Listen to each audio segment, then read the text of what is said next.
স্ত্রী বলে, হুজুর একটি আমল আমার জানা আছে, আমি প্রতিদিন তাকে দেখতাম একটি আমল করতো। বলে, কি আমল? বলে, প্রতিদিন ফজরের নামাজ পড়িয়া মসজিদ থেকে বাড়ি আসিয়া ওই যে তাকের পরে পবিত্র কুরআনুল কারীম থাকতো, তিনি কুরআন শরীফ পড়তে পারতেন না। ওই তক থেকে কুরআন শরীফটা নিয়ে বুকের উপরে লাগাইয়া কুরআন শরীফ খুলিয়া কুরআন শরীফের উপরে হাত আঙ্গুল বুলাইতেন আর বলতেন, হাদা কালামু রব্বি, হাদা কালামু রব্বি, হাদা কালামু রব্বি। এটা আমার আল্লাহর কালাম, এটা আমার আল্লাহর কালাম, এটা আমার আল্লাহর কালাম। এই আমলটুকু করতেন, কুরআন শরীফ তো জানতেন না। হযরত সুফিয়ান সৌরি রাহমাতুল্লাহ আলাইহি বলেন, ওয়াল্লাহি হাদা হুয়া, আল্লাহর কসম, এই যে আল্লাহ তাআলা আমাকে যে স্বপ্নের মাধ্যমে জানাই দিয়েছেন আমার ওলি মারা গেছে, এর কারণ হলো এই একটাই, তার কলিজার মধ্যে, যদিও সে কোরআন পড়া জানতেন না, তারপরে তার কলিজার মধ্যে কোরআনের ভালোবাসা এমন ছিল, এই কোরআনের ভালোবাসার কারণে আল্লাহ তাআলা তাকে মাফ করে দিয়েছে। আল্লাহ পাক পবিত্র কোরআনে বলেন, ইন্না নাহনু নাযালনা যিকরা ওয়া ইন্না লাহু লাহাফিজুন। আমি আল্লাহ তাআলা কোরআন নাজিল করেছি, এই কোরআনের রক্ষণাবেক্ষণের হেফাজতের দায়িত্ব আমি আল্লাহ নিয়েছি। কোরআন নাজিল করেছেন কে? এর হেফাজতের দায়িত্ব কে নিয়েছেন? কিভাবে হেফাজত করবেন? মুফাসসিরিন একরাম লেখেন, কিছু মানুষের বক্ষ, কিছু মানুষের ছিনাকে আল্লাহ তাআলা নির্বাচিত করেন, নির্বাচিত করে সেই মানুষের ছিনার মধ্যে পুরা 30 পারা কোরআন সংরক্ষিত করে রাখেন। আপনারা হইলেন সেই কোরআনের মহব্বতে বসে রয়েছেন এখানে এত গভীর রাত্র পর্যন্ত। এটা কার মহব্বতে আছেন? কোরআন যেই মাসে নাজেল হয়েছে সেই মাসের দামও বেড়ে গেছে। রমজান মাসে কোরআন নাজেল হয়েছে না? শাহরু রমাদানাল্লাযী উনজিলা ফীহিল কুরআন হুদাল লিন্নাস ওয়া বায়্যিনাতিম মিনাল হুদা। অন্য মাসের তুলনায় রমজান মাসের মর্যাদা কত বেড়ে গেছে, কোরআন নাজেল হয়েছে। কোরআনকে যারা মহব্বত করে তাদের দামও বেড়ে যায়। কোরআনের যারা মহব্বত করবে, অন্তর দিয়ে যারা ভালোবাসবে, আল্লাহ পাক তাকেও মাফ করে দেবেন। সুবহানাল্লাহ বল। একটা ঘটনা শোনাই। হযরতে সুফিয়ান সৌরি রাহমাতুল্লাহ আলাইহি তিনি ঘুমিয়ে আছেন, আল্লাহ তাআলা স্বপ্নে দেখাইতেছেন, সুফিয়ান অমুক এলাকায় চলে যাও, আমার এক বন্ধু মারা গেছে, তার জানাজা পড়াও। হযরতে সুফিয়ান সৌরি ঘুম থেকে উঠে অজু করে রওনা করেছেন সেই এলাকার দিকে। সেই এলাকার দিকে খুঁজতে খুঁজতে খুঁজতে খুঁজতে সেই ব্যক্তিকে পেয়ে গেছেন। দেখে জানাজার জন্য মানুষের সমাগম। হযরতে সুফিয়ান সৌরি উপস্থিত মুসল্লিদেরকে বলতেছেন, সম্মানিত উপস্থিতি, আমি আপনাদের কাছে একটা প্রশ্ন করতে চাই। বলে, কি প্রশ্ন? বলে, যার জানাজায় আপনারা উপস্থিত হয়েছেন এই লোকটি কেমন ছিল? উপস্থিত লোকে বলে, হুজুর এই লোকটি সাধারণ ব্যক্তি ছিলেন, তেমন গ্রহণযোগ্য তেমন কোনো ব্যক্তি ছিলেন না, নামি দামি কোনো ব্যক্তি ছিলেন না। হযরতে সুফিয়ান সৌরি রাহমাতুল্লাহ আলাইহির মনোপুত হয় নাই, এই অ্যানসারটা তার মনোভূত হয় নাই, মনের মতো হয় নাই।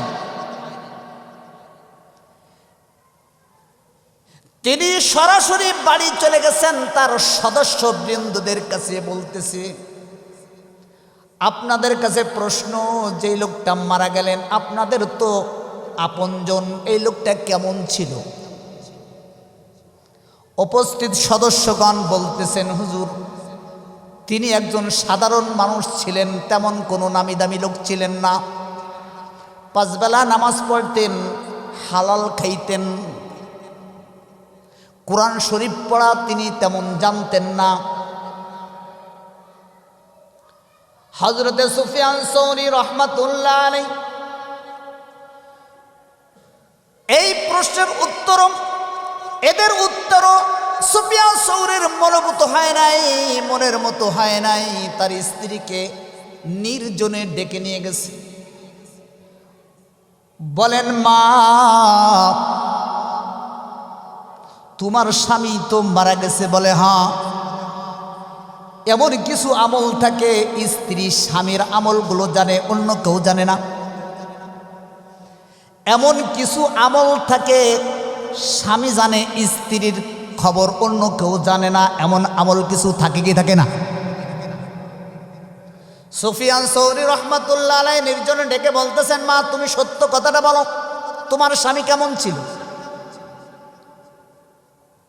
স্ত্রী বলতেছেন, হুজুর তিনি সাধারণ মানুষই ছিলেন, কোরআন শরীফ জানতেন না, কোন রকম 5 বেলা নামাজ পড়তেন, হালাল খাইতেন।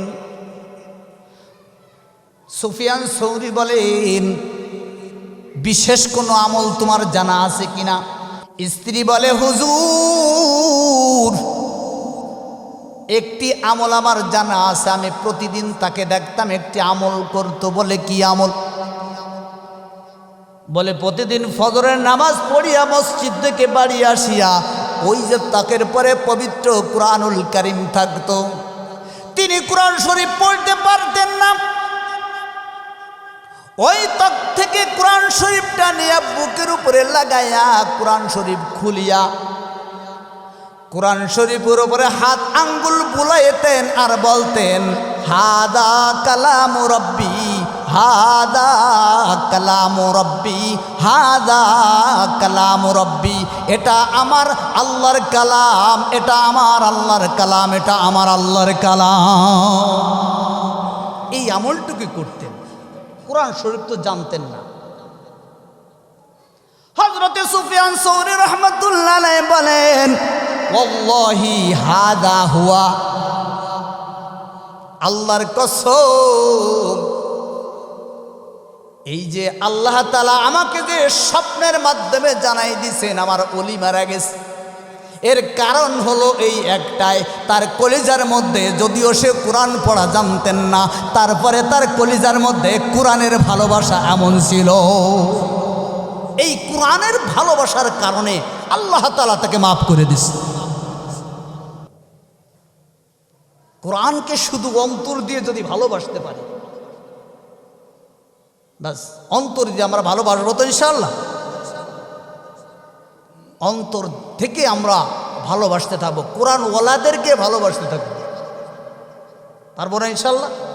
মাদ্রাসাকে ভালোবাসবো, কোরআন ওয়ালাদেরকে ভালোবাসবো। কোনো সময় কোরআনের প্রতি অনীহা, ঘৃণা বা কোনো রকম কোরআনকে অস্বীকার যেন আমার থেকে প্রকাশ না পায়, পারবো না ইনশাআল্লাহ? অন্তরে লালন করব, ধারণ করব যে আল্লাহ পাক পবিত্র কোরআনের মধ্যে যা বলেছেন সব সত্য, ঠিক কিনা? একটা হাদিস রাসূল করিম সাল্লাল্লাহু আলাইহি ওয়াসাল্লাম বলেন, ইউসাফু আহলুন নার ফায়ামুরু বিহিমুর রাজুলু মিন আহলিল জান্নাহ ফায়াকুলুর রাজুলু মিনহুম ইয়া ফুলান। আল্লাহর নবী বলেন, কিয়ামতের ময়দানে কিছু মানুষকে আল্লাহ তাআলা জান্নাতের নির্দেশ দিয়ে দিবেন, যাও তোমরা সরাসরি জান্নাতে চলে যাও। সুবহানাল্লাহ বলবেন। কোথায় যেতে বলবেন? জান্নাতে চলে যাও। আল্লাহর বান্দা রাস্তা দিয়ে সোজা জান্নাতে চলে যাইতে থাকবেন।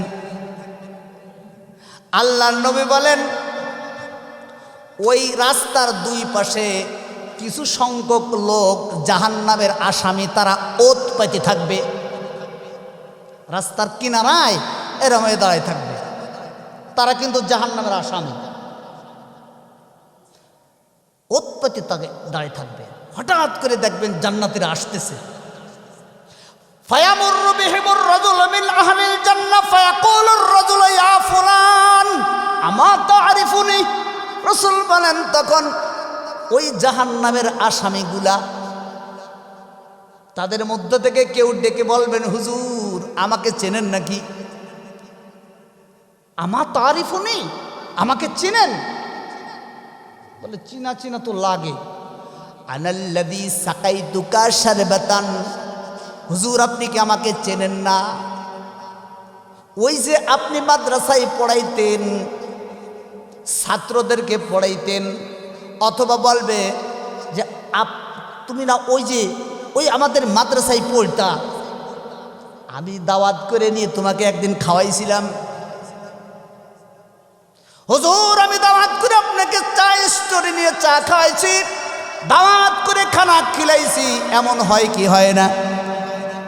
কোরআনের মহব্বতে হাফেজ সাহেবকে দাওয়াত দেয়, আলেমকে দাওয়াত দিয়ে খাওয়ায়, মহব্বত করে হাদিয়া দেয়, মহব্বত করে অনেক কিছু তাকে দান দিয়ান মানুষ করে কি করে না? তো বলবে আনাল্লাযী সাকাইতু লাকা শারবাতান, আপনাকে আমি খানা খাওয়াইছিলাম, পানি খাওয়াইছিলাম, আপনাকে এরকম করছিলাম, আরে চেনেন না? ওয়াকালা বাযুহুম আনাল্লাযী ওয়াহাবতু লাকা ওয়াজুআন, আর একজন কবে, হুজুর আপনি আমাকে চিনেন না, একদিন আমি আপনাকে অজুর পানি আগায়া দিছিলাম। এরকম বিভিন্ন জন বিভিন্ন কথা ওই আল্লাহর ওলিকে, ওই জান্নাতের যাত্রীদেরকে বলবে। তারপরে বলবে আল্লাহর কাছে, আপনি তো জান্নাতে চলে যাচ্ছেন, আল্লাহ থেকে ফয়সালা হয়ে গেছে, তো মেহেরবানি করে আপনি আল্লাহর কাছে একটু আমাদের ব্যাপারে একটু সুপারিশ করেন, আপনার সাথে আল্লাহর সাথে একটা সম্পর্ক ভালো, আমাদের ব্যাপারে আল্লাহর কাছে সুপারিশ করেন, আমরা আল্লাহ যাতে আপনার সুপারিশ কবুল করতে পারেন। আল্লাহর নবী বলেন তখন ওই আমি তো ওই মাদ্রাসায় পড়াইতাম, তখন বলবে আচ্ছা সুপারিশ করতেছি, তখন সে আল্লাহর কাছে সুপারিশ করে, ফায়ুশাফাউ লাহ, তার জন্য সুপারিশ করবে। কার কাছে সুপারিশ করবে? আল্লাহ তাআলা তার সুপারিশ কবুল করবেন, ফায়ুদখিলুহুল জান্নাহ, আল্লাহ তাআলা তার সুপারিশ কবুল করে তাকেও জান্নাতে দিয়ে দিবেন। মাদ্রাসা থাকলে লাভ না লস? এই মাদ্রাসাকে যারা মহব্বত করবেন, যারা মাদ্রাসার তালিবুল ইলমদেরকে মহব্বত করবেন, যারা উস্তাদদেরকে মহব্বত করবেন, আলেম উলামাদের সাথে যাদের সুসম্পর্ক থাকবে, কিয়ামতের ময়দানে লস না লাভ? ছোট লাভ না মহালাভ? চারটিখানি লাভ না, কিন্তু ছোটোখাটো লাভ না। এই জন্য আমরা মহব্বত করবো তো আলেম উলামাদেরকে। এক হাদিসের মধ্যে রাসূল বলেন, কুন্না আলিমান আও মুতাআল্লিমান আও মুস্তামিআন আও মুহিব্বান ফালা তাকুন খামিসান ফাতাহলিক। আল্লাহর নবী বলেন, আমার উম্মতেরা, যদি তুমি জান্নাতে যাইতে চাও তাহলে 1 নম্বর তুমি আলেম হও, যদি আলেম না হইতে পারো তালেবুল ইলম হয়ে মৃত্যুবরণ করো।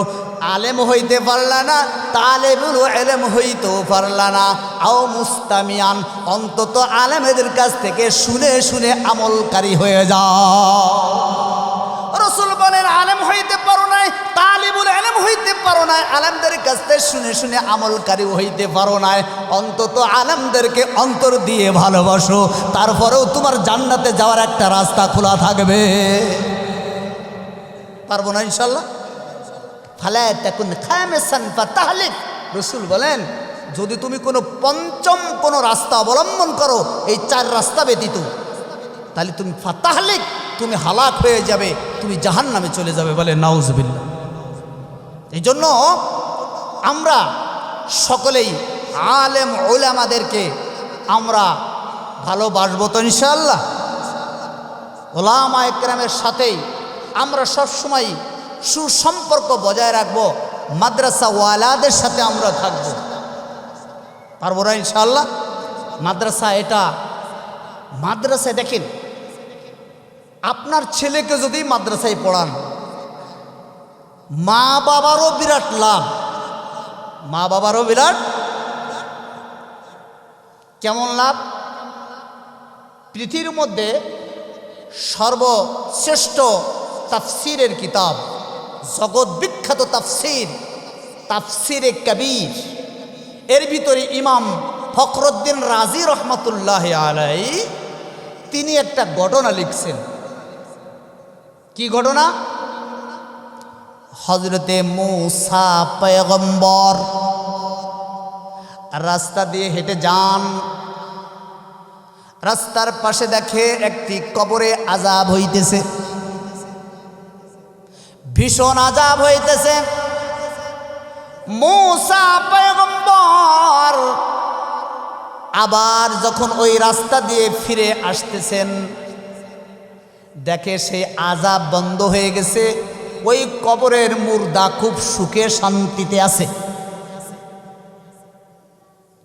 এটা নবীদের একটা মুজিজা, যে নবীরা রাস্তা দিয়ে হেঁটে কোনো কবরের দিকে তাকাইলে কবরের ভিতরে কি হইতেছে এটা আল্লাহ তাআলা নবীদেরকে দেখাই দিতেন। এটা নবীদের এটা মুজিজা। তো মূসা পয়গম্বর জিজ্ঞেস করতেছেন, আল্লাহর বান্দা ব্যাপারটা কি? আমি যাওয়ার সময় দেখলাম তুমি খুব দুঃখে ছিলা, খুব আযাবে ছিলা, খুব কষ্টে ছিলা, এখন আরামে আসো, কি ব্যাপার, কি হলো? কবরের ব্যক্তি তখন জবান খুলে বলতেছেন, হুজুর, কবরের ব্যক্তি জবান খুলে বলতেছেন, ইয়া রাসূলুল্লাহ, আমি যখন দুনিয়ার থেকে বিদায় হয়ে আসি, আমার স্ত্রীকে গর্ভবতী রেখে আসি। আমি কবরে আসার পর আমার স্ত্রীর গর্ভপাত হয়ে সন্তান হয়েছে। আস্তে আস্তে সন্তানটা বড় হয়ে এখন মাদ্রাসায় পড়ার উপযোগী হয়ে গেছে। আমার স্ত্রী ওই আমার সন্তানকে মাদ্রাসায় নিয়ে গেছে। মাদ্রাসায় নেওয়ার পরে মাদ্রাসার হুজুর সর্বপ্রথম আমার ছেলেকে সবক পড়াইছেন বিসমিল্লাহির রহমানির রহিম। মাদ্রাসার প্রথম সবক হলো বিসমিল্লাহির রহমানির রহিম, এটাই সর্বপ্রথম সবক। বলতেছে আল্লাহর নবী, আমার ছেলেকে যখন উস্তাদ এই প্রথম সবক পড়াইছে, আমার ছেলে যখন এই সবকটা পড়ছেন বিসমিল্লাহির রহমানির রহিম, আল্লাহ রাব্বুল আলামিন ফেরেশতাকে ডেকে বলতেছে, ফেরেশতা, আমার এই বান্দার কলিজার টুকরা সন্তান, এতিম সন্তান, আজকে মাদ্রাসায় গেছে। মাদ্রাসায় যাওয়ার পরে উস্তাদ প্রথম সবক পড়াইছেন বিসমিল্লাহির রহমানির রহিম। তার অর্থ হলো আমি শুরু করতেছি পরম অত্যন্ত দয়ালু এবং মেহেরবান আল্লাহর নামে। বিসমিল্লাহর অর্থ কি? আমি শুরু করলাম যিনি কি অত্যন্ত দয়ালু এবং কি মেহেরবান। আল্লাহ ডেকে বলতেছে, ফেরেশতারে, যেই ব্যক্তির সন্তান আমাকে দয়াল বলেছেন, যেই ব্যক্তির সন্তান আমাকে মেহেরবান বলেছেন, এই ব্যক্তিকে আমি কবরে কেমনে আযাব দেই? যদি আমি তাকে আযাব দেই তাহলে আমি অত্যন্ত মেহেরবান কেমনে রইলাম? আওয়াজ আযাব বন্ধ করো। তাহলে তো আমি রহমান থাকি না, আমি তো রহিম থাকি না। ওই বান্দার ছেলে আমাকে রহমান বলেছে, রহিম বলেছে, আমি ওকে আযাব দিতে জিয়া আহাদাকুম আমালু। আল্লাহ নবী বলেন, এ সাহাবাদের দল, তোমাদের মধ্য থেকে কেউ তোমাদের আমলের দ্বারাই মুক্তি পাবে না। একমাত্র মুক্তি পাওয়ার পথ হলো আল্লাহ পাকের দয়া। বলেন, মুক্তি পাওয়ার পথ কি? আল্লাহ পাকের দয়া। এ ব্যাপারে আমি আপনাদের সামনে একটা ঘটনা বলি। দেওবন্দ মাদ্রাসায় একাধারে 60 বছরের মুহতামিম কারি তৈয়ব সাহেব রহমতুল্লাহ আলাই, তার একটি কিতাব আছে খুতবাতে হাকিমুল ইসলাম। এই কিতাবের মধ্যে একটি ঘটনা আনছেন। বনি ইসরায়েলের মধ্যে এক ব্যক্তি ছিল, বড় আবেদ, বহুত ইবাদতগার। বনি ইসরায়েলের মধ্যে এক আবেদ ছিল। সে একদিন মনে মনে চিন্তা করলেন, সংসারে থেকে ইবাদত করলে বিঘ্ন ঘটে, ঠিকমতো আমল করা যায় না। স্ত্রী, ছেলে, মেয়ে, বিবি, বাল বাচ্চা, তাদের ভিতরে থেকে ইবাদত করতে গেলে বিঘ্ন ঘটে, ঠিকমতো ইবাদত করা যায় না, ঠিক কিনা? তাই ওই ব্যক্তি চিন্তা করলেন, সংসার আদি সব ছেড়ে দেব। কি করলেন? সংসার আদি ছেড়ে দিয়ে চলে গেলেন মহাসাগর, অনেক দূর, বিশাল জঙ্গল, মহাসাগর পাড়ি দিয়ে বিশাল একটা দ্বীপ। এই দ্বীপের উপরে বিশাল বড় পাহাড়, ওই টিলার উপরে চলে গেলেন, জনমানবহীন, সেখানে কোনো মানুষজন কিছুই নাই। এক বিশাল এক টিলার উপরে, পাহাড়ের উপরে চলে গেলেন আল্লাহর ইবাদত করতে। ভালো করে বুঝছেন তো? সেখানে গিয়ে আল্লাহর বান্দা ইবাদত করতেছে। সেখানে ইবাদত করেন, আল্লাহ তাআলা ওই বান্দার উপরে খুশি হইয়া ওই পাহাড়ের উপরে বিভিন্ন ফল ফাকড়ার গাছ লাগাই দিছেন, মিঠা পানির ঝর্ণার ব্যবস্থা করে দিছেন। আল্লাহর বান্দা ইবাদত করেন, ক্ষুধা লাগলে ফল পাকড়া খান, পানির পিপাসা লাগলে ওই ঝর্ণা থেকে পানি খান, আর 24 ঘন্টা আল্লাহর ইবাদত করে। একদিন নয়, 2 দিন নয়, আল্লাহর বান্দা 500 বছর পর্যন্ত সেই পাহাড়ে ইবাদত করেছে। কত বছর? ঘুম আসতেছে আপনাকে? 500 বছর ইবাদত করছে। কেউ দেখে না। কাকে দেখানোর জন্য? রিয়া, অহংকার, কাউকে দেখানোর জন্য না, সব মুক্ত। একাধারে 500 বছর ইবাদত করেছে আল্লাহর বান্দা। যখন বৃদ্ধ হয়ে গেলেন, আল্লাহকে ডেকে বলতেছেন, আল্লাহ, এই দ্বীপের মধ্যে আমার কাছে কেউ নাই, আত্মীয় স্বজন কেউ নাই, জনমানবহীন, এখানে তো কোনো মানুষজন নয়, কখন মৃত্যু হয় জানি না।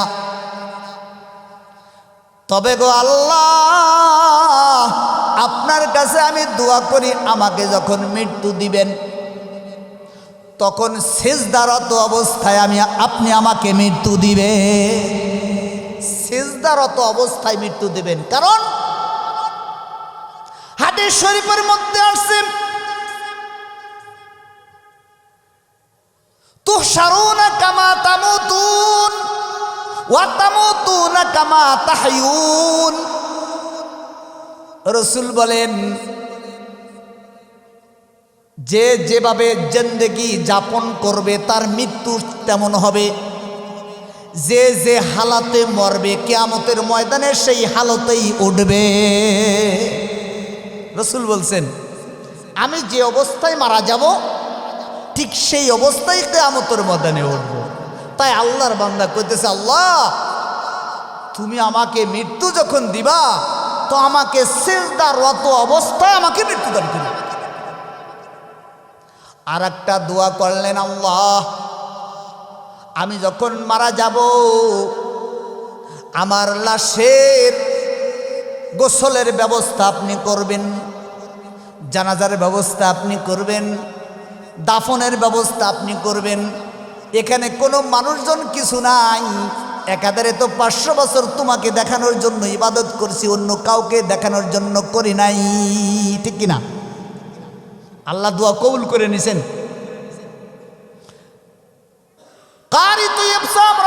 রহমতুল্লাহ আলাইহি খুতবাতে হাকিমুল ইসলামের মধ্যে লেখেন, ওই ব্যক্তির মৃত্যু হয়ে গেল। সেজদারত অবস্থায় আল্লাহ তাআলা তাকে মৃত্যু দিলেন। আল্লাহর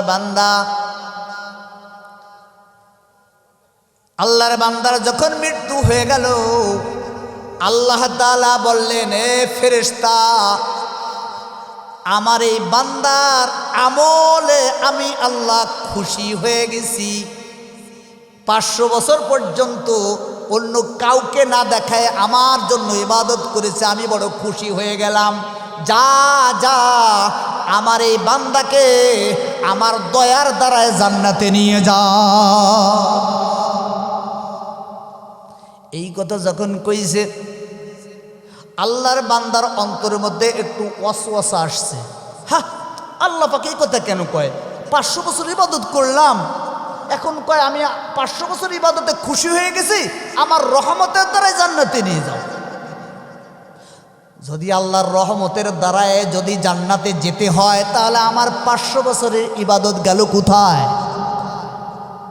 অন্তত আল্লাহ যদি এই কথা বলতেন যে আমি বান্দার উপরে খুশি হয়ে গেছি, তার আমল, এত আমল সে করেছে, যা এই আমলের দ্বারা আমি তাকে জান্নাত দিয়ে দিলাম, এই কথা যদি বলতেন, তাহলে অন্তত আমার 500 বছরের ইবাদত কাজে লাগতো।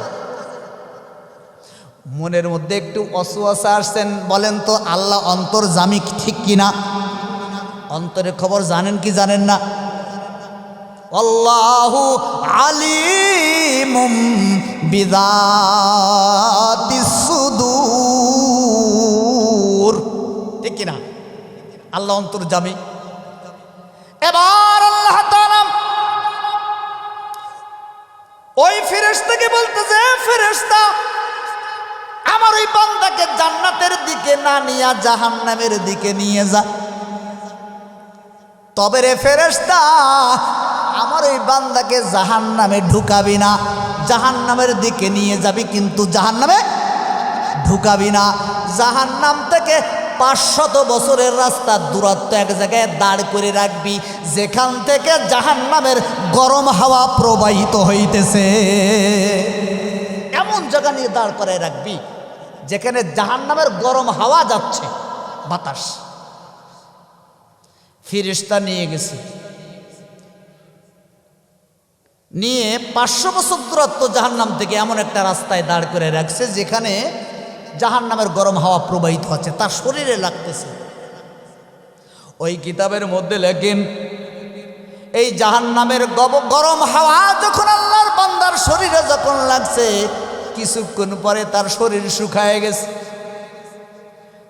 পানির তৃষ্ণায় কলিজা ফাটিয়া যায়, পানির তৃষ্ণা লাগে, পানি পানি বলে চিৎকার মারে, পানি কোথায় পাবো, পানি কোথায় পাবো। আল্লাহ আর একজন ফেরেশতারে কয়, ফেরেশতা, এক জগ পানি আর এক গ্লাস নিয়ে তার সামন দিয়ে যা। ফেরেশতা যায় আর বলে, পানি পানি, কারো পানি লাগবে নাকি? আল্লাহর বান্দা বলে, ভাই আমার পানি লাগবে, দাও, আমার পানির তৃষ্ণায় কলিজা ফেটে যায়। ওই ফেরেশতা কয়, আমি পানি দিতে পারি, কিন্তু ফ্রি দিতাম না। আমার পানি খাইতে হইলে, পানি পান করতে হইলে আমাকে টাকা দেওয়া লাগবে, ভ্যালু দেওয়া লাগবে, ফ্রি দিতাম না। বলে, কলিজা ফাটে যায়, ভাই 1 গ্লাস পানি দেন, টাকা পাবো কই? টাকা তো আর নিয়ে হাসরের ময়দানে আসি নাই, টাকা তো নিয়ে কবরে আসি নাই, টাকা পাবো কোথায় ভাই? তাড়াতাড়ি আমাকে 1 গ্লাস পানি দেন, আমার প্রাণ রক্ষা করি। ফেরেশতায় কানা দিতাম না। বলে, ভ্যালু দেওয়া লাগবে। বলে, কি? বলে, 1 গ্লাস পানি আমার যদি পান করতে হয় আমার থেকে, তাহলে অন্তত 500 বছরের বেরিয়া ইবাদত লাগবে। কত বছর? 500 বছরের ইবাদত লাগবে 1 গ্লাস পানি খাই। ফেরেশতার এই কথা শুনিয়ে আল্লাহর বান্দা কয়, আমার কাছে 500 বছরের ইবাদত আছে, বেরিয়া ইবাদত আছে, নাও 500 বছরের ইবাদত নাও, তারপরও 1 গ্লাস পানি দাও, আমি আমার প্রাণ রক্ষা করি। 500 বছরের ইবাদত দিয়ে 1 গ্লাস পানি পান করে তার প্রাণ রক্ষা করলো। আল্লাহ কয় ফেরেশতা আমার ওই বান্দাকে পূর্বের জায়গায় লইয়ায়। পূর্বের জায়গায় নিয়ে আসছে। আনার পরে এখন আল্লাহ কয় বান্দা তুমি ওই দ্বীপে টিলার উপরে পাহাড়ের উপরে কত বছর ইবাদত করেছো? বলে 500 বছর। বলে ওই 500 বছর ইবাদত করার সময় আমি যে মিঠা পানির একটা ঝর্ণা বানাই দিয়েছিলাম, সেই মিঠা পানি কয় গ্লাস পানি খাইছো?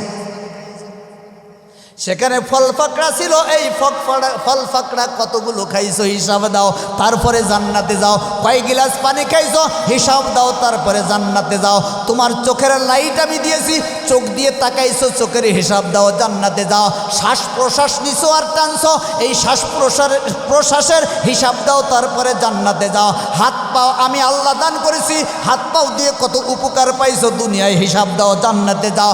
আমার নাজ নিয়ামত কত কি খাইছো, সারা জিন্দেগি কত নাজ নিয়ামত আমার ভক্ষণ করছো বান্দা, হিসাব দাও, তারপরে জান্নাতে যাও।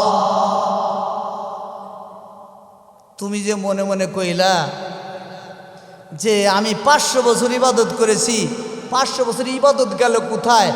আল্লাহর রহমতের দ্বারাই জান্নাতে যাবো। তো হিসাব দাও, তারপরে জান্নাতে যাও। আল্লাহর বান্দা বলতেছে আল্লাহ বুঝতে পারি নাই, এখনো বুঝে আসছে। আপনার রহমত ছাড়া, আপনার দয়া ছাড়া কেউ জান্নাতে যাইতে পারবে না, ঠিক কিনা? এই জন্য রসুল বলেন লাই উনজিয়া আহাদাকুম আমালু, রসুল বলেন আমার উম্মতেরা কিয়ামতের ময়দানে কেউ কারো আমলের দ্বারাই মুক্তি পাইবে না। আম্মা জান আয়েশা বলেন ইয়া রাসূলুল্লাহ ওয়ালা আনতা ইয়া রাসূলুল্লাহ, ওগো আল্লাহর নবী আপনিও কি আল্লাহর দয়া ছাড়া মুক্তি পাবেন না? কলা বালা, রসুল বলেন হ্যাঁ আমিও আল্লাহর রহমত ছাড়া মুক্তি পাবো না। তবে আয়েশা তুমি জেনে রাখো, ও আয়েশা তুমি জেনে রাখো, কিন্তু কিয়ামতের ময়দানে ও আইয়াতাকাম্মাদানি আল্লাহু বিরহমাতি, ও আয়েশা তুমি জেনে রাখো ওয়ালাকি ইয়াতাগাম্মাদানি আল্লাহু বিরহমাতি, কিয়ামতের ময়দানে আল্লাহর রহমতের চাদর দিয়ে আল্লাহ আমাকে বেষ্টন করে রাখবে। আল্লাহর রহমত আমাকে ঢেকে রাখবে কিয়ামতের ময়দানে, আল্লাহর দয়াও আমিও কি জান্নাতে যাব। এই জন্য বলেন তো দেখি আমাদের কিছু আমল করে যাওয়ার দরকার আছে না নেই? টুকটাক কিছু আমল তো করে যাইতে হবে, আমাদের দ্বারাই তো অপরাধ হয়ে যাইতেছে। এই জন্য আমরা কমবেশ আমাদের মুক্তির কিছু আমল আপনার আমার করে যাওয়া দরকার আছে না নেই ভাইরা? এই জন্য এই মুক্তির জন্য মাদ্রাসা দেখেন না, এই মাদ্রাসা যারা সহযোগিতা করবেন, ছাত্র দিবেন, যারা যেভাবে সহযোগিতা করবেন, কিয়ামতের ময়দানে এই মাদ্রাসা নাজাতের জরিয়া হয়ে যাবে, ঠিক কি না? পারবো না ইনশাআল্লাহ? এই জন্য আমাদের প্রতিটি আমল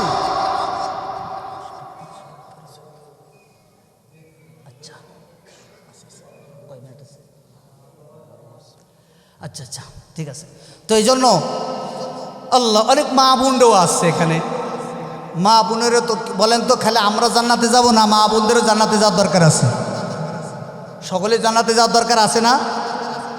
মা বোনদেরও জান্নাতে যা, তো আলাদা কোনো ওয়াজ নাই, ওয়াজ তো একই, নামাজ রোজা হজ যাকাত তাদেরও আছে আমাদেরও আছে, আছে না নেই? এই জন্য আল্লাহ তাআলা এক আয়াতের মধ্যে বলেন, হ্যাঁ যে মাই ইয়ামা কি মান আমিলা সালিহাম মিন যাকারিন আও উনসা ওয়া হুয়া মুমিন ফালানুহয়িয়ান্নাহু হায়াতান তাইয়্যিবা। আল্লাহ বলেন যে নারী হোক পুরুষ হোক যারা নেক আমল করবে, আল্লাহ বলেন আমি তাদেরকে পবিত্র জীবন দান করব। নারী হোক পুরুষ হোক নেক আমল যদি করে আল্লাহ পবিত্র জীবন দান করবেন। পবিত্র জীবনের দুই ব্যাখ্যা, আল্লাহ পাক দুনিয়াতে পবিত্র জীবন দান করবেন, আখিরাতেও পবিত্র জীবন। এই জন্য মা বোনরা যারা আছেন আমরা বেশি বেশি নেক আমল করব, গুনাহ ছেড়ে দেব, বদ আমল করব না, নেক আমল করব। যখন আমি আপনি নেক আমল করব, তাহলে আল্লাহ পাকের ওয়াদা, আল্লাহ পাক আমাদেরকে পরকালে পবিত্র জীবন দান করবেন, ঠিক কিনা? এজন্য হ্যাঁ, নেক আমল এটা নারীর জন্য এবং পুরুষের জন্য উভয়ের জন্য দরকার। নামাজ, রোজা, হজ, যাকাত, ভালো ভালো কাজ করা দরকার। আল্লাহর ভয়, কবরের ভয়, এটা আপনার আমার সকলের অন্তরের মধ্যে রাখা দরকার, আছে না নেই? দেখেন, যারা যেই সমস্ত নারীরা দুনিয়ার থেকে জান্নাতের সার্টিফিকেট পাইছে, রসুলের স্ত্রীগণ, আমাদের আম্মা জানেরা, উম্মাহাতুল মুমিনিন, যারা আমাদের আম্মা জান, তারা দুনিয়ার থেকেই জান্নাতের সার্টিফিকেট পাইছে কি পাই নাই? তারা আখেরাতকে কিভাবে সামনে রাখছেন, আখেরাতকে কিভাবে ভয় করেছেন, এর জন্য আমি একটা ঘটনা, হাদিসের ঘটনা আপনাদের সামনে পেশ করি। মা বোনরা যারা আছেন, একটু কান খাড়া দিয়ে একটু শোনেন। আল্লাহর নবীর প্রথম স্ত্রী, নাম তার হজরতে খাদিজা রাদিয়াল্লাহু তাআলা আনহা, খাদিজাতুল কুবরা রাদিয়াল্লাহু তাআলা আনহা। ইনি আল্লাহর নবীর দুঃখের সময়ের সাথী ছিলেন। যখন গোটা মক্কাবাসী রসুলের দুশমন ছিলেন, গোটা মক্কাবাসী রসুলের দুশমন ছিল, আম্মাজান খাদিজাতুল কুবরা রাদিয়াল্লাহু তাআলা আনহা, তিনি রসুলের বন্ধু ছিলেন, ঠিক কিনা? তিনি আখিরাতের ফিকির তিনার কেমন ছিল দেখেন। হাদিসের মধ্যে এরকম আসছে, একদিন হযরতে খাদিজাতুল কুবরা রাদিয়াল্লাহু তাআলা আনহা ঈশার নামাজ পড়িয়া ঘরের ফ্লোরের উপরে গড়াইতেছেন আর কাঁদতেছেন। আল্লাহর নবী দিনের কাজ করে ঈশার নামাজের পরে বাড়ি চলে আসছেন। ঘরে এসে দেখেন খাদিজাতুল কুবরা মাটিতে ফ্লোরের উপরে গড়াইতেছেন আর কাঁদতেছেন। আল্লাহর নবী বলেন, খাদিজা রে, তুমি কেন কান্না করো? তোমার কান্না আমি সইতে পারি না, কারণ সকলে আমার দুশমন, তুমি আমার বন্ধু। সকলে আমাকে গালিগালাজ করে, সকলে আমাকে মারপিট করে, আমাকে কষ্ট দেয়।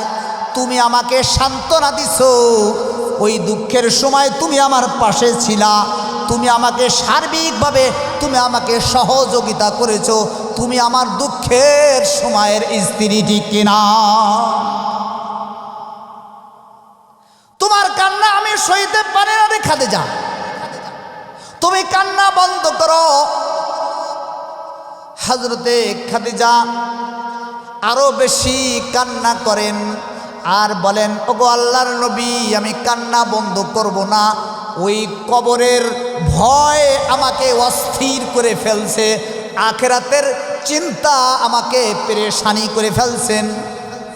ওগো আল্লাহর নবী, আমার কান্না বন্ধ হবে না, তবে আপনি যদি আমার সাথে কয়েকটা প্রতিশ্রুতি দিতে পারেন, কয়েকটা যদি ওয়াদা আমার সাথে করতে পারেন, তাহলে আমার কান্না বন্ধ হবে। আল্লাহর নবী বলেন, ও খাদিজা, কি প্রস্তাব তোমার, বলো, কি প্রতিশ্রুতি নিতে হবে বলো। হযরতে খাদিজাতুল কুবরা বলেন, ওগো আল্লাহর নবী, কে আগে মারা যায় জানি না, আমি যদি মারা যাই তাহলে আপনি আমার সাথে ওয়াদা করেন, আপনি আমার সাথে ওয়াদা করেন, আপনার গায়ের যে চাদর, এই চাদরটা দিয়ে আমার কাফনের ব্যবস্থা করবেন কিনা। বাজার থেকে কোনো সাদা কাপড় আনার দরকার নাই, আপনি আমার সাথে প্রতিশ্রুতি দেন, আপনার গায়ের চাদর দিয়ে আমার কাফনের ব্যবস্থা করবেন।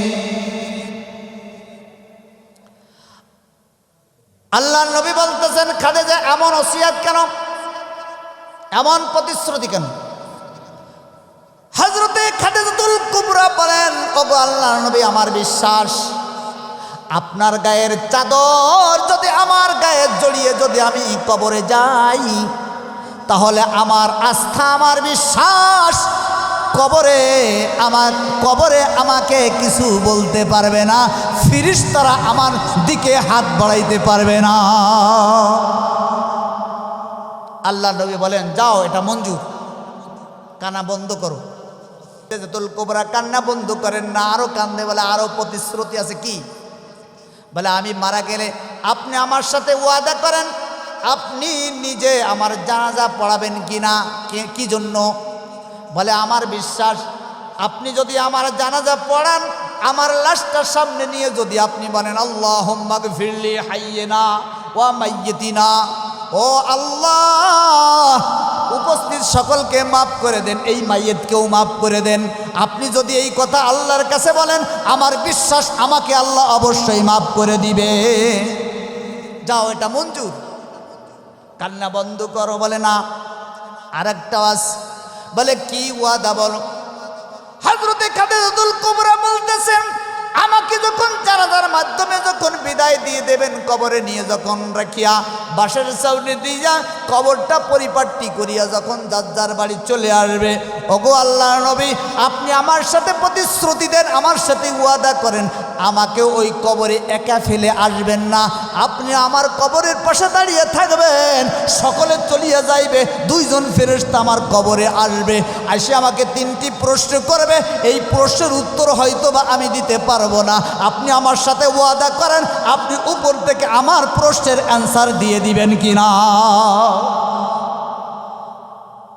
আল্লাহ নবী বলেন যাও এটাও মঞ্জুর, কান্না বন্ধ কর। ওই কিতাবের মধ্যে লিখতেছেন হযরত খাদিজাতুল কুবরা যখন ইন্তেকাল করলেন, আল্লাহর নবীর গায়ের চাদর দিয়ে কাফনের ব্যবস্থা হলো, আল্লাহর নবী নিজেই জানাজা পড়াইলেন। এরপরে আল্লাহর নবী কবরস্থতাকে করিয়া কবরের পাশে দাঁড়িয়ে রইলেন। সাহাবায়ে কেরাম চলে আসলেন। আবু বকর, ওমর, ওসমান, আলী বলেন ইয়া রাসূলুল্লাহ আপনি কবর ছেড়ে কেন আসেন না, ব্যাপারটা কি? আল্লাহর নবী বলতেছেন তোমরা তোমাদের বাড়ি চলে যাও, আমি আর খাদিজার সাথে অঙ্গীকার ছিল। কয়টা? 3টা অঙ্গীকার ছিল, সবগুলো পূরণ করেছি, এখনো পর্যন্ত একটা বাকি রয়েছে। এই এখনো পর্যন্ত এই প্রতিশ্রুতি আমি এখনো পালন করতে পারি না। আল্লাহর নবী কবরে দাঁড়িয়ে রইলেন। কিছুক্ষণ পরেই হযরতে জিবরাইল আমিন উপস্থিত। ইয়া রাসূলুল্লাহ, ইয়া হাবিবাল্লাহ, আল্লাহ পাক আপনি কেন দাঁড়িয়ে রয়েছেন কবরের পাশে? আল্লাহ পাক কারণ দর্শাইতে বলছেন, কি জন্য আপনি তার কবরের পাশে দাঁড়িয়ে আছেন? আল্লাহর নবী বলেন জিবরাইল আমার সাথে আর আমার এই প্রথম স্ত্রী খাদিজাতুল কুবরার সাথে অঙ্গীকার ছিল কয়েকটা, তার মধ্যে এখনো একটা পূরণ হয় নাই। তার কবরে 2জন ফেরেশতা, সেই প্রশ্নের অ্যান্সার এখনো দিতে পারি নাই। হযরতে জিবরাইল আমিন বলেন আল্লাহ রাব্বুল আলামিন আমাকে পাঠিয়ে দিয়েছেন হযরতে খাদিজাতুল কুবরা রাদিয়াল্লাহু তাআলা আনহার উপরে। আল্লাহ পাক এত রাজি, এত খুশি, এত সন্তুষ্ট, এত রাজি, আল্লাহ পাক রব্বুল আলামিন হযরতে খাদিজাতুল কুবরার পক্ষ থেকে ওই প্রশ্নের 3টি প্রশ্নের উত্তর আল্লাহ স্বয়ং দিয়ে দিয়েছে। বলতেছিলাম যে খাদিজাতুল কুবরা রাদিয়াল্লাহু তাআলা আনহা যারা জান্নাতের সার্টিফিকেট পেয়েছেন, তাদের ভিতরে এই কবরের আযাব, পরকালের আযাবের ভয় এত বেশি ছিল, তারা এত পেরেশানি ছিলেন, এত তাদের কি এই চিন্তা ছিল পরকালে মুক্তি পাবো কিনা। তাহলে আমাদের কেমনটা হওয়া উচিত বলেন মা বোনরা? হ্যাঁ, এই জন্য বলবো আমাদের সকলের দরকার। হাদিস শরীফের মধ্যে আসছে হযরতে উসমান রাদিয়াল্লাহু তাআলা আনহু তিনি যখন কবরের পাশে যাইতেন, কবর দেখে হাওমাও করে কান্না করতেন। বুখারী শরীফের মধ্যে আসছে হাত্তা ইয়াবুল্লা লিহিয়াতাহু, বুখারী শরীফের মধ্যে আসছে হযরতে উসমান রাদিয়াল্লাহু তাআলা আনহু এত বেশি কান্না করতেন যে চোখের পানিতে তার দাড়ি মোবারক ভিজে যাইত। এই জন্য এই কবরের চিন্তা, কবরে কি অবস্থা আপনার আমার হবে, এই ফিকির প্রতিটি মানুষের দরকার আছে না নেই বলেন তো? কবরের ফিকির আমাদের দরকার আছে। এই জন্য আল্লাহ রসুল সাল্লাল্লাহু আলাইহি ওয়াসাল্লাম এক হাদিসের মধ্যে বলতেছেন, আকসিরু যিকরা হাযিমিল লাযযাতিল মাউত। হে সাহাবাদের দল, তোমরা ওই মৃত্যুর চিন্তা ভাবনা বেশি করো, পরকালের চিন্তা বেশি করো। এই জন্য আমাদের আখিরাতের চিন্তা করবো তো ইনশাআল্লাহ। আল্লাহ তাআলা আমাদের সকলকে আখিরাতের ফিকির করার তৌফিক দান করুক, বলে না আমিন। আমরা যেন আখিরাতের ফিকির বেশি করে আখিরাতের চিন্তা যেন করতে পারি, পাঁচবেলা নামাজ ঠিকমতো পড়তে পারি, আমাদের যেই আল্লাহর পক্ষ থেকে যেই হুকুম বিধিবিধান অর্পিত হয়েছে এগুলো যেন আমরা পুরাপুরি মেনে আমাদের জিন্দেগি সাজাইতে পারি ইসলাম দিয়ে। আল্লাহ আমাদের সকলকে কবুল করুক, সবাই বলে না আমিন।